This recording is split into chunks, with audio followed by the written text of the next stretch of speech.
Well, with me in the global studio is Christopher Meyer, former British ambassador to the US, and Dr. Michael Williams, an expert on US foreign policy, also an author of a book on the war in Afghanistan. Both of you, you're very welcome. And we heard in Nick's report there that Barack Obama inherited Robert Gates from George Bush. He also inherited a war.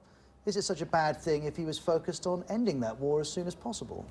I have a lot of sympathy with President Obama in this situation. I mean, it's perfectly reasonable for there to be disagreements between his defense secretary and himself. These things happen inside the beltways, full of explosions and eruptions like that.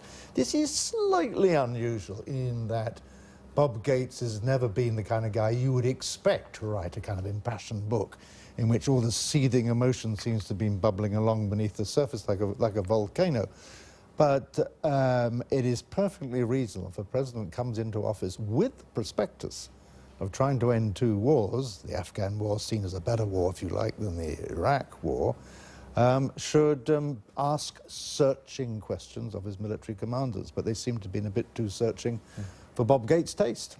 And I think if you put it into historical context, as you said, that you'll see in the Cuban Missile Crisis, for example, the Joint Chiefs, so the senior heads of all the militaries, advocated that the president launch a military invasion of Cuba, which the civilian side of the administration said no to. And in Iraq, you have a case where the military said we need several 100,000 troops to do this campaign, and the civilians said no to that, which was maybe a poor judgment. And so you do see this constant tension, as the ambassador noted, between the civilians and the military side of any government, and that's normal. You shouldn't just trust exactly the advice you're being given. However, there is probably, it is, I think, slightly revealing at the amount of tension that's found within this administration, particularly perhaps among staff that were political appointees considered less experienced than some of their predecessors. But there's this criticism from Robert Gates that Barack Obama is not showing a commitment to seeing the job through in Afghanistan. But I don't quite understand what he wants the president to have done, to have committed to having troops there indefinitely? Well, I think there is an interest. I mean, all we know at the moment, actually, to be perfectly frank, Ros, are the excerpts that we've seen from this memoir published by the Washington Post. I don't think there's anything else out there at the moment, so we need to see the whole thing. But Gates apparently makes a very interesting comment in which he says the president is foursquare behind the troops, but he's lukewarm about the mission. Well, I don't blame him for being lukewarm about the mission, because it was always, to be perfectly frank, from a political point of view and a diplomatic point of view, mission impossible. And that is what we realize now. So when our own Prime Minister goes out there and in answer to a question says, yes, it's mission accomplished, people scratch their heads because they're not quite clear what the mission is. Do you agree with that? You've written a book about it. Well, yeah, the war in Afghanistan is very complex. It certainly has been a campaign fraught with problems, and one where the expectations never met with reality and were completely unrealizable. And so I think that it is very reasonable to understand why the president was so concerned. And what's interesting is Gates seems to contradict himself. He says the president made the right decision on every occasion, while still saying that he didn't seem committed to the war effort.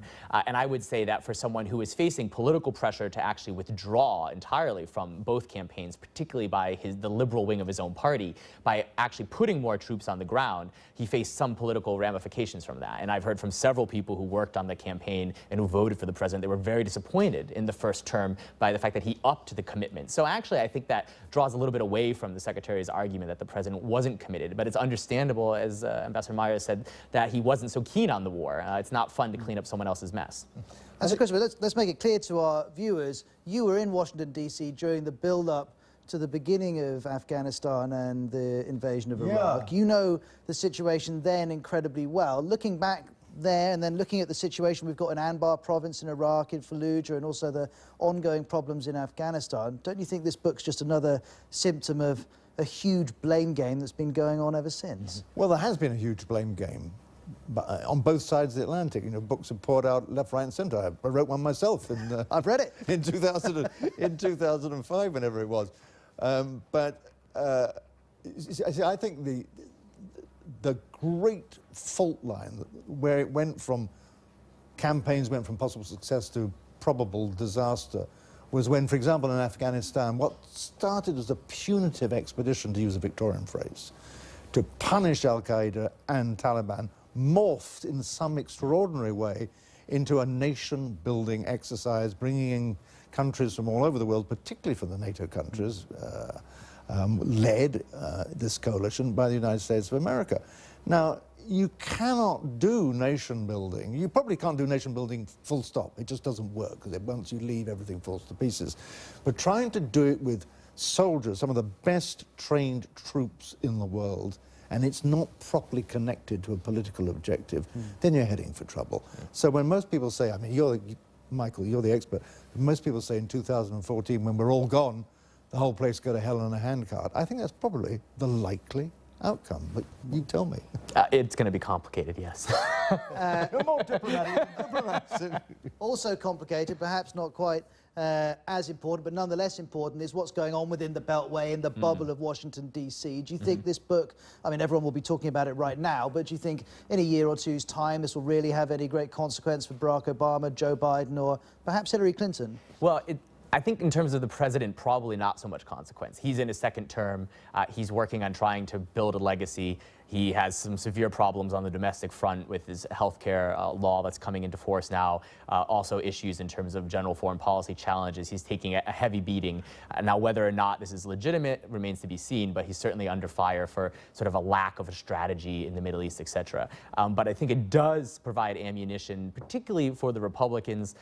If President or Vice President Biden wants to run for president, that could be an issue for him, since one of his main assets is his foreign policy experience. I'm not sure that the charges leveled against the vice president are entirely fair, but certainly there's a disagreement there between the two men.